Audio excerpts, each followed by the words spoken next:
자, 오늘 말씀입니다. 천국에 가려면 해서 이제 거듭남에 대해서 말씀드리고 있죠. 거듭남 우리가 지금까지 5번 말씀을 드렸습니다. 오늘 이제 6번째 말씀인데 오늘은 지난주에 이 거듭남의 결과, 거듭나면 우리가 어떤 열매를 맺는가에 대해서 말씀드렸는데 첫 번째 열매가 뭐였습니까? 믿음이었죠. 자, 믿음의 열매를 맺는다고 그랬습니다. 자, 오늘은 이제 세 번째 말씀을 드립니다. 자, 두 번째, 거듭남에 대한 열매는 소망의 열매입니다. 자, 따라서 할까요? 소망의 열매. 자, 여기에서 이 소망이라고 하는 것은 살아있는 소망을 이야기합니다. 베드로전서 1장 3절, 우리 주 예수 그리스도의 아버지 하나님을 찬송하리로다. 그의 많으신 긍휼대로 예수 그리스도를 죽은 자 가운데서 부활하게 하심으로 말미암아 우리를 거듭나게 하사 산 소망이 있게 하시며. 자, 우리를 거듭나게 하셔서 무슨 소망이 있다고요? 산 소망이 있다고 그랬습니다. 이 살아있는 소망, 또 산 소망이라는 이것은 죽은 소망과는 반대 개념이죠. 이 죽은 소망이라고 하는 것은 마귀로부터 오는 겁니다. 마귀의 형상인 이 교만으로부터 나오는 겁니다. 그래서 이 죽은 소망은 아무리 가져도 헛된 것이죠. 죽어있기 때문입니다. 거짓된 것입니다. 그래서 이 마귀가 주는 이 소망은 그것이 겉으로 보기에는 좋아 보이고 멋져 보이고 괜찮아 보인다고 할지라도 그것은 결국은 죽음으로 이끌어가는 소망이라는 것을 기억해야 됩니다. 자, 사탄이 하와를 유혹할 때 여러분 무슨 말로 유혹했습니까? 이것을 먹으면 너는 눈이 밝아져서 하나님과 같이 된다. 이거 먹으면 절대로 안 죽는다. 이런 소망을 줬습니다. 이 사탄이 주는 소망입니다. 이거 먹으면 눈이 밝아져서 하나님과 같이 된다.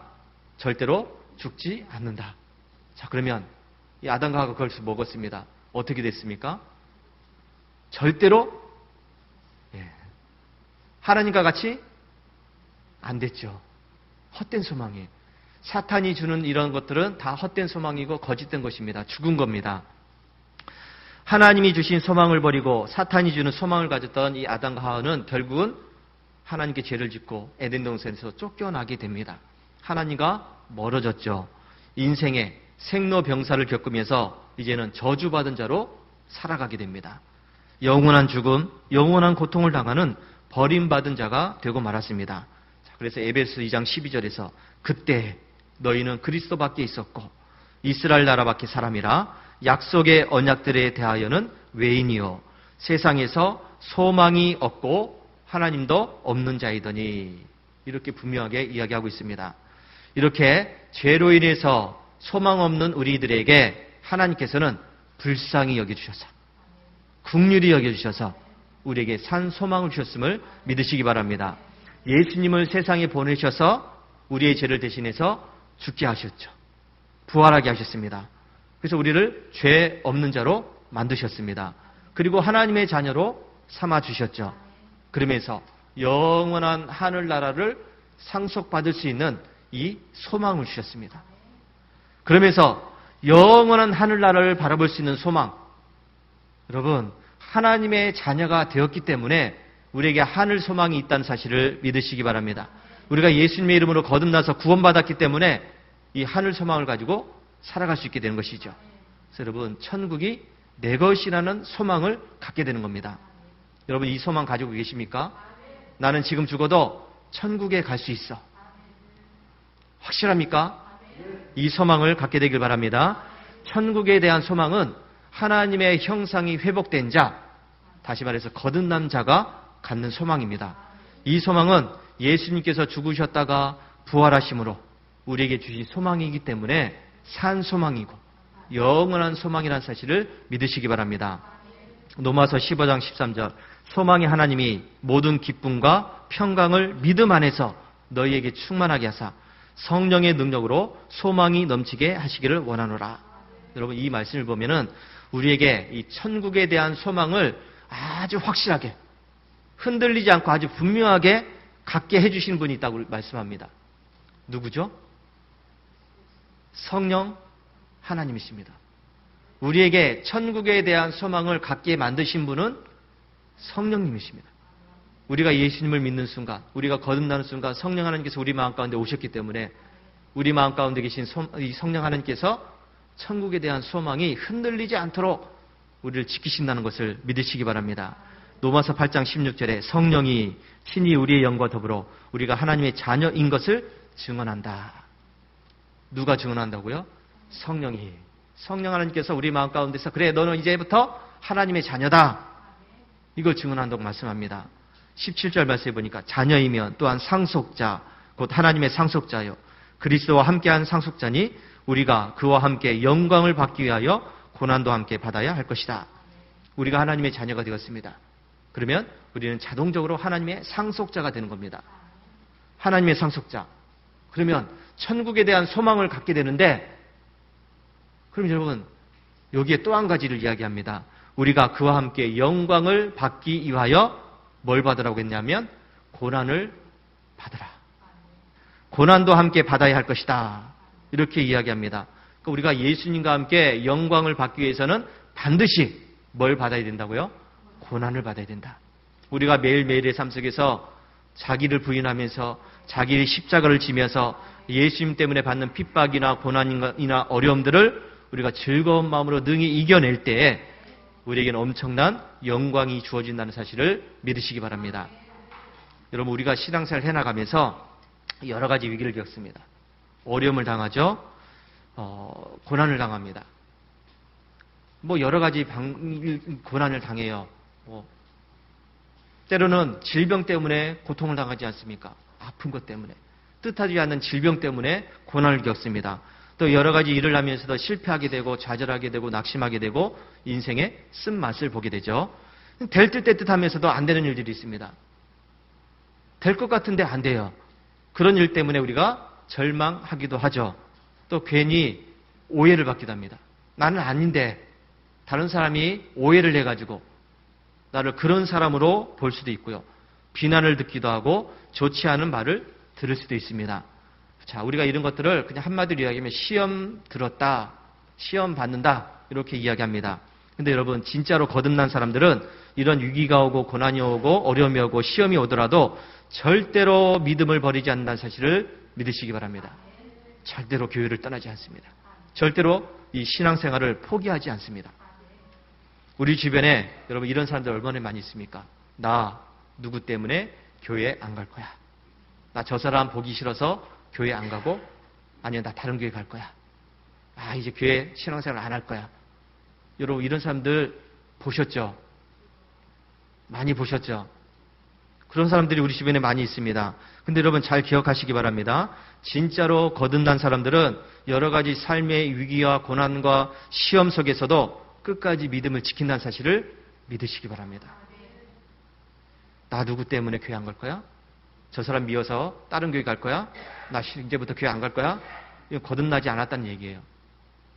아직 구원받지 못했다는 이야기입니다. 17절 아까 읽은 말씀이죠. 자녀이면 또한 상속자, 하나님의 상속자다. 그리스도와 함께한 상속자다. 우리가 그와 함께 영광을 받기 위하여 뭘 받으라? 고난을 받으라. 분명히 우리에게는 고난의 삶이 있습니다.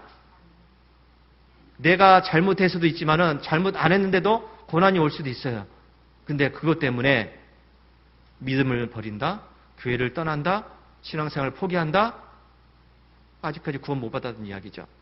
베드로가 또 이렇게 이야기합니다. 베드로전서 1장에서 3절에서 우리를 거듭나게 하사 산 소망이 있게 하셨다고 그랬습니다. 그리고 썩지 않고 더럽지 않고 쇠하지 아니하는 유업을 있게 하셨다.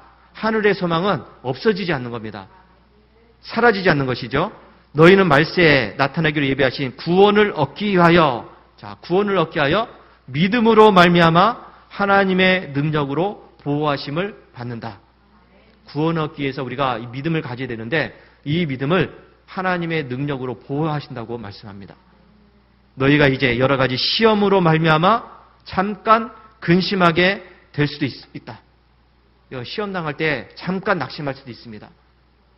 어려움을 당할 수도 있어요. 그런데 여기 보니까 금보다도 더 귀하여, 이제 너희의 믿음은 확실해서 불로 연단해서 없어질 그 금보다도 더 귀하여 예수님께서 나타나실 때 칭찬과 영광과 존귀를 받게 된다. 거듭난 사람은 믿음이 흔들리지 않는다고 이야기합니다. 잠깐은 절망할 수도 있어요. 그런데 다시 일어선다는 것이죠. 계속해서 9절 말씀해 보니까 그래서 믿음의 결국 곧 영혼의 구원을 받게 된다. 시험당해도 이것을 믿음으로 이겨냄으로 인해서 구원을 받는다고 말씀을 하고 있습니다.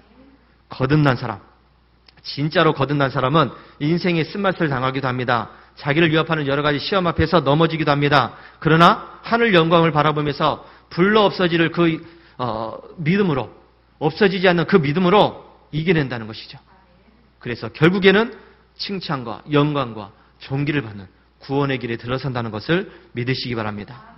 저와 여러분들은 하늘 영광을 바라보는 이 산소망으로 여러 가지 위기와 고난과 시험 속에서도 이겨내시기 바랍니다.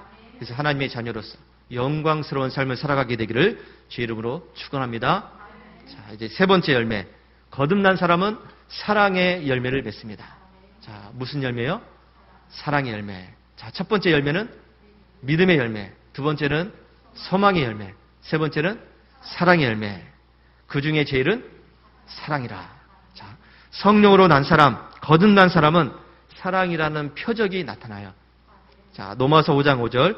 소망이 우리를 부끄럽게 하지 아니하면 우리에게 주신 성령으로 말미암아 하나님의 사랑이 우리 마음에 부은 바 됨이니. 자, 하나님의 사랑이 우리 마음에 부어졌다고 말씀하고 있습니다. 하나님의 사랑이 여러분의 마음에 가득가득 부어졌다고 말씀하고 있죠. 그래서 이 거듭난 사람은 신앙생활을 하면 할수록, 하나님을 알면 알수록 하나님에 대한 사랑이 더욱더 커지게 되어 있습니다. 자기가 구원받은 것이 그냥 받은 것이 아니라 하나님의 사랑 때문에 받았다는 것이 느껴지기 때문에 하나님에 대한 사랑이 더욱 커진다는 것이죠. 아, 감히 나 같은 사람이 구원을 받다니. 내가 뭔데? 죽을 수밖에 없는 이 죄인이 구원받다니. 내가 하나님을 아빠라고 부를 수 있게 되었다니. 내가 천국에 갈 수 있게 되었다는 거. 여러분, 그래서 영원한 생명을 받게 된 게 이 너무나도 크다는 것이죠. 이 하나님의 사랑이 너무나도 크게 다가왔기 때문에, 그래서 이것을 거저 주셨기 때문에, 아까 찬송했죠. 하나님의 사랑은 거저 주시는 사랑, 값없이 베풀어 주신 사랑을 이루었습니다. 이것을 받았다는 것이 느껴지면 하나님에 대한 사랑이 더욱더 커질 수밖에 없습니다. 그럼 여러분, 하나님을 더욱더 깊이 사랑한다는 것이 무슨 의미일까요? 아, 하나님 내 사랑, 그래, 하나님 사랑해야지. 그래서 날마다 하나님 사랑합니다. 아, 하나님 사랑합니다. 또 저희 가서도 하나님 사랑합니다. 하나님 사랑합니다. 하루 종일 그냥 하나님 사랑합니다, 사랑합니다, 사랑합니다 고백하고 다니면 하나님을 사랑하는 것일까요? 물론 그럴 수도 있겠죠. 사랑하니까 사랑한다 하겠죠. 하나님 사랑합니다. 막 자면서도 잠꼬대에서도 하나님 사랑합니다. 뭐 그렇게 할 수도 있습니다. 근데 여러분, 하나님의 사랑은 말로만 되어지는 사랑이 아니라는 것을 기억하시기 바랍니다. 하나님에 대한 사랑은 반드시 행동으로 나타나게 되어 있습니다. 아, 내가 하나님의 사랑을 받은 사람이구나. 아, 나 하나님의 사랑이 너무 커. 너무 감사해. 이렇게 느껴지는 사람들은 하나님의 사랑을 밖으로 나타나게 되어 있습니다. 요한일서 5장 1절. 예수께서 그리스도이심을 믿는 자마다 하나님께로부터 난 자니 또한 낳으신 이를 사랑하는 자마다 그에게서 난 자를 사랑하느니라. 그러니까 낳으시니 하나님을 사랑하는 자마다 하나님에게서 난 자를 사랑한다. 그러니까 하나님을 사랑한다고 이야기하는 사람들은 말로만 외치는 것이 아니라 하나님을 믿는 다른 사람들을 사랑한다고 말씀을 하고 있습니다. 하나님 사랑합니다. 사랑합니다. 입술의 고백이 아니라 내가 하나님의 사랑을 받았다는 것이 느껴지는 사람들은 다른 사람들을 사랑한다는 것입니다. 왜냐하면 하나님이 보시기에 좋았더라 하면서 창조한 사람이 그 사람이기 때문이에요. 이것을 우리가 이웃사랑이라고 이야기합니다. 하나님을 사랑하라. 그리고 내 이웃을 사랑하라. 이 말씀이에요. 여기에서 이웃은 누굴까요? 이웃. 여러분의 이웃은 누굽니까? 아, 저 사람은 나한테 잘해주지. 아, 항상 나에게 친절하게 대해주지. 나한테 많은 도움을 줬지. 그 사람들이 포함되지만은 그 외의 사람들도 포함됩니다. 나를 적대시하고, 나를 무시하고, 나를 괴롭히고, 나를 힘들게 하는 그런 사람들까지도 나의 이웃이라는 것을 기억하시기 바랍니다. 그들을 사랑하는 것이 바로 이웃사랑입니다. 그래서 예수님이 말씀하십니다. 요한복음 13장 34절 새 계명을 주노니 서로 사랑하라. 내가 너희를 사랑한 것 같이 너희도 서로 사랑하라. 요한복음 15장 12절 내 계명은 곧 내가 너희를 사랑한 것 같이 너희도 서로 사랑하라 하는 이것이다. 예수님의 이 말씀을 들으면 그래 예수님이 사랑하라고 하셨지. 예수님께서 사랑하라고 하셨지. 그래 나도 다른 사람들 사랑해야지. 결심합니다. 근데 여러분 예수님의 그 다음 말씀을 들으면 사랑해야지라고 하는 이 결심이 흔들려요. 자, 마태복음 5장 44절 나는 너희에게 이르기를 너희 원수를 사랑하며 너희를 박해하는 자를 위하여 기도하라. 이 얘기 들으면 사랑해야지. 이웃 사랑해야지. 이 결심이 무너집니다. 예수님은 원수까지도 사랑하라고 말씀하고 있습니다. 나 괴롭히고 나 힘들었는데 나 저 사람 때문에 죽을 고생을 했는데 근데 그 사람을 사랑하라? 여러분 가능할까요? 가능합니까? 자, 갈등이 생기기 시작하죠. 주님은 사랑하라고 하는데 내 마음에서 이게 안 돼요. 내 원수인데 나를 힘들게 했는데 다른 건 다 할 것 같은데 이것만은 못할 것 같아요. 난 못해. 난 할 수 없어요. 그래서 여러분 누군가를 사랑한다는 것은 쉬운 게 아니에요. 나에게 잘해주는 사람에게는 어찌됐든 할 수 있는 일이죠. 나에게 잘해주는 사람은 할 수 있습니다. 그런데 그렇지 못한 사람들에게까지 사랑을 베푼다는 것은 어려운 일이에요. 그래서 천국문은 좁은 문이라고 말씀합니다. 천국문은 넓은 문이 아니라 좁은 문이라고 말씀합니다. 누구나가 다 들어가는 문이 아니라 하나님의 말씀대로 하기 어려운 것들을 하는 사람만이 들어갈 수 있는 문이기 때문이죠. 계속해서 요한이 이야기합니다. 이웃사랑에 대해서 아주 분명하게 이야기합니다. 요한일서 3장 14절 우리는 형제를 사랑함으로 사망에서 생명으로 들어간 줄을 알거니와 사랑하지 아니하는 자는 사망에 머물러 있느니라. 자, 여러분 요한이 이야기하죠. 사랑하지 않으면 너는 계속해서 사망에 머물러 있는 사람이야. 거듭나지 못한 사람이야. 구원받지 못한 사람이야. 그러니까 여러분 말로만 사랑합니다. 말로는 해야지. 이것 가지고 안 된다는 것이죠. 내가 거듭났다고 하면서도 철천지 원수 같은 그 사람을 사랑하지 않으면 나는 천국에 갈 수 없습니다. 못 들어갑니다. 여러분 이렇게 볼 때 천국에 가는 것이 너무 힘들지 않습니까? 믿으면 된다면서요. 예수님을 믿으면 된다면서 근데 또 뭘 사랑하러 갑니까?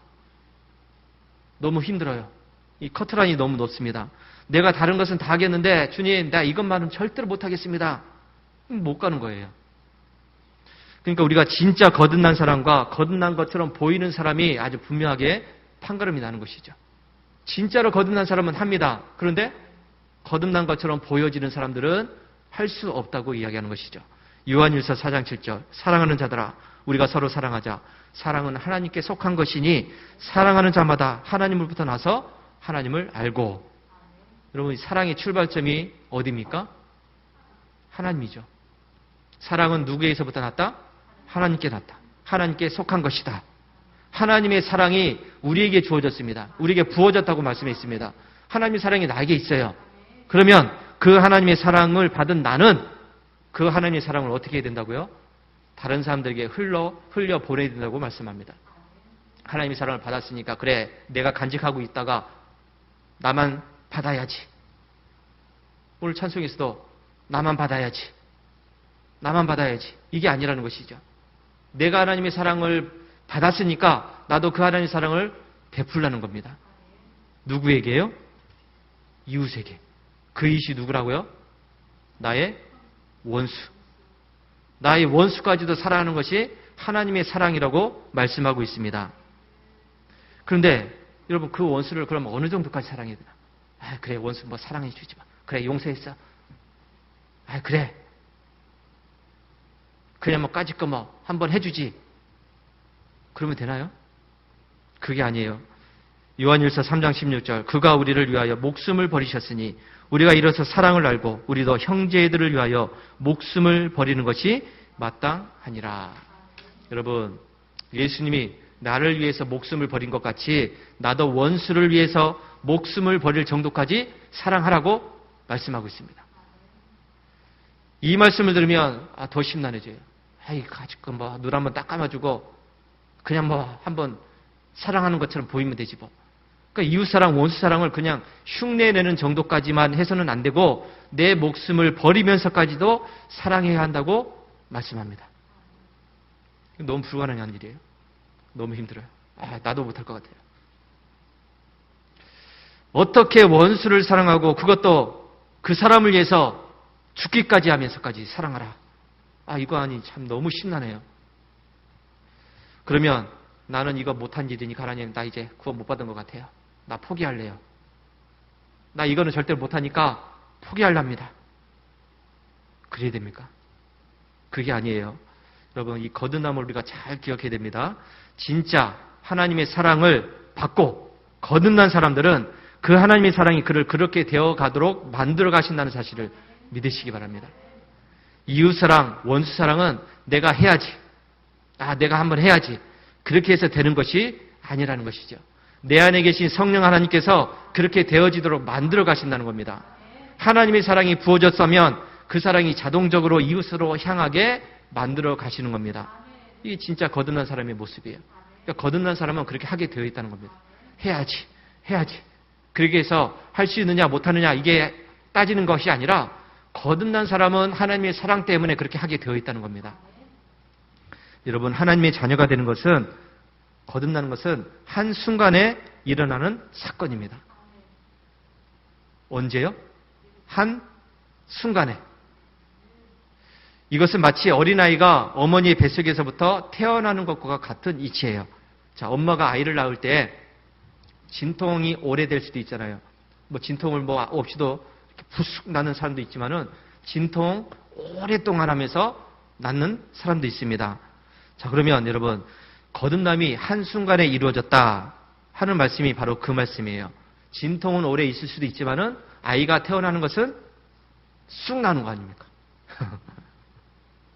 맞죠? 아이가 태어나는 거 쑥 나는 거 맞습니까? 이 머리부터 나오니까 머리 한번 나왔다가 참 한 2, 3일 있다가 팔도 나오고 또 2, 3일 있다가 또 몸통도 나오고 또 일주일 있다가 다리까지 다 나오고 아이 나는데 한 달이 걸린다? 그거 아니에요. 아이는 어떻게 나온다고요? 쑥 나온다. 한순간에 나오는 것이죠. 이게 바로 거듭난 사람의 모습이에요. 자, 아이가 그럼 태어났습니다. 태어났으면 그대로 머물러 있는 게 아니잖아요. 아이는 성장해야 됩니다. 커야 된다는 것이죠. 이게 바로 성화의 삶이에요. 거듭난 자의 삶입니다. 태어난 아이가 점점 성장해 나가는 것이 바로 거듭난 자의 사람의 모습이에요. 그러니까 이런 과정 속에서 자라는 과정 속에서 믿음이 커지고 소망이 커지고 사랑이 커지는 것입니다. 그러니까 여러분 나의 삶 속에서 지금 당장에는 믿음의 열매가 없고 소망의 열매가 없고 사랑의 열매가 없다고 할지라도 나 구원 못 받은 것 같아. 나 안 될 것 같아. 그게 아니라는 것이죠. 여러분 당장에는 그것이 희미하게 있을지는 모르지만 작게 있을지는 모르지만은 거듭난 사람들은 이 믿음의 열매, 소망의 열매, 사랑의 열매를 점점 크게 맺어가야 된다는 사실을 기억하시기 바랍니다. 이 거듭난 자의 삶이에요. 니고데모가 예수님께 왔습니다. 거듭남에 대해서 물었습니다. 어떻게 영생을 얻습니까? 예수님이 여러 가지 말씀을 하셨죠. 근데 예수님 말씀을 이해하지 못했죠. 어머니 뱃속에 다시 들어가야 됩니까? 엉뚱한 얘기를 하고 있습니다. 그랬더니 예수님이 여러 가지 말씀을 하셨는데 그냥 니고데모가 그냥 돌아갔어요. 그때 거듭났다. 그때 구원받았다. 이런 얘기가 없어요. 그냥 돌아갔어요. 그러면 니고데모가 구원 못 받았을까요? 거듭나지 못했을까요? 여러분 어떤 것 같습니까? 성경을 보니까 예수님을 만난 이후에 이 니고데모가 거듭난 자의 그런 모습을 그런 열매들을 보여주고 있습니다. 요한복음 7장 50절, 51절 그 중에 한 사람 곧 전에 예수께 왔던 니고데모가 그들에게 말하되 우리 율법은 사람의 말을 듣고 그 행한 것을 알기 전에 심판하느냐 이런 이야기를 합니다. 이게 무슨 말이냐면 예수님의 인기가 높아졌습니다. 사람들이 많이 모입니다. 많이 따릅니다. 그랬더니 유대사회에서 논쟁이 일어났어요. 저 예수를 따라가면 안 되는데 저렇게 예수님을 따르는 사람이 많아지면 안 되는데 그래서 이게 논쟁이 일어났죠. 어떤 사람은 저 예수가 그리스도이시다. 예수님이 메시아야. 예수님이 우리를 구원하실 분이야. 이렇게 믿고 따르는 사람이 있었고, 반면에 무슨 소리야. 예수는 메시아가 아니다. 어떻게 메시아가 이 갈릴리라는 동네에서 나올 수 있느냐. 메시아는 성경에 예언된 것처럼 유대 지파의 다윗의 혈통을 통해서 난다. 왕으로 태어난다는 거예요. 왕으로. 그러니까 저 시골 동네에서 태어나는 것이 아니라 왕궁에서 태어난다. 그러니까 예수는 왕궁에서 태어나지 않았으니까 예수는 메시아가 아니야. 그래서 배척하는 사람들이 있었습니다. 서로 싸워요. 한쪽은 예수님을 따르는 사람, 한쪽은 예수가 메시아가 아니니까 감옥에 넣어야 된다. 사칭하고 다니니까 감옥에 넣어야 된다. 논쟁이 일어났습니다. 이럴 때 니고데모가 예수님의 입장에서 사람들에게 한 이야기예요. 우리는 사람의 말도 듣지 않고 그냥 율법으로 심판하느냐? 이렇게 예수님의 입장에서 이야기를 하고 있죠. 자, 그리고 요한복음 19장에서 예수님이 죽으신 후에 니고데모가 예수님의 시체에다가 몰약과 친향 섞은 것을 가지고 와서 그 귀한 것들을 가지고 와서 예수님의 시체에 바르고 정성스럽게 장례를 치루었습니다. 여러분, 이 니고데모는 바리새인이라고 그랬죠. 유대인의 지도자라고 그랬습니다. 공회원입니다. 예수님을 죽이는데 앞장섰던 사람이에요. 그 심판, 재판을 내리는데 니고데모도 거기에 있었던 사람이에요. 물론 예수님을 죽이자 투표는 안 했을지는 몰라도 거기에 안 된다라고 적극적으로 거부하지는 않았다는 것이죠. 그러니까 예수님이 재판받고 죽었지 않습니까? 니고데모가 예수를 죽이는데 그래도 거들었던 사람이에요. 그런데 그 니고데모가 나중에 예수님이 죽자 예수님의 시체를 달라고 해가지고 거기에다가 향품을 바르고 그래서 정성스럽게 장례를 치렀다는 것이죠. 여러분, 이런 모습을 바리새인들이 볼 때 뭐라고 하겠습니까? 야, 너도 예수당 아니냐? 너 예수당 아니냐? 왜 예수의 시체에다가 그렇게 하는 거야? 예수는 죄인인데 왜 죄인의 시체를 그렇게 하는 거야? 바리새인들이 이 니고데모를 향해서 비판할 수 있습니다. 비난하고. 혹시 너도 예수와 같은 사람 아니냐? 제자들이 다 떠났다고 그랬어요. 예수님과 엮이기 싫어서 다 도망간 거 아닙니까? 근데 이 니고데모는 예수님과 엮였어요. 사람들이 많이 보는 앞에서 예수의 시체에다가 당당하게 향품을 바르고 장례를 치렀습니다. 이건 할 수 없는 일이에요. 괜한 오해를 받기 때문이죠. 니고데모가 이런 여러 가지 위험을 감수하면서까지 예수님을 위해서 무엇인가를 했다는 것은 니고데모의 마음이 예수님을 향하고 있었다는 것을 알 수가 있습니다. 니고데모는 그래서 거듭났다 안 났다 그런 말은 없지만은 거듭났다고 추측할 수가 있죠. 이런 것을 통해서 니고데모는 그 당시에는 거듭나지 않았지만 그 예수님이 하신 그 말씀이 마음에 심어져 있었고 그 말씀이 니고데모를 거듭나게 만들었습니다. 시간이 갈수록 어느 순간에가 예수님이 진짜시구나. 예수님이 진짜 메시아고 이걸 깨닫게 되었다는 것이죠. 그래서 이 니고데모의 믿음이 여기 예수님이 죽으실 때쯤 보니까 크게 성장한 것을 보게 됩니다. 저 여러분들도 거듭났다고 하면서도 우리의 믿음은 점점 자라나야 돼요. 거듭났다면 믿음이 자라야 됩니다. 거듭남의 열매, 믿음의 열매, 소망의 열매, 사랑의 열매가 시간이 갈수록 점점 커져야 된다는 것을 기억하시기 바랍니다. 교회 다니면 다닐수록 더욱 믿음이 커지고 천국에 대한 소망이 더욱더 확실해지고 원수까지도 사랑할 수 있는 그 마음이 생겨나야 된다는 것을 기억하시기 바랍니다. 이 거듭난 사람의 모습이에요. 바라기는 이런 거듭남의 열매를 아름답게 맺어갈 수 있는 우리 성도들이 되시기 바랍니다. 그래서 하나님의 자녀로서 온전하게 세워질 수 있게 되기를 주의 이름으로 축원합니다. 할렐루야.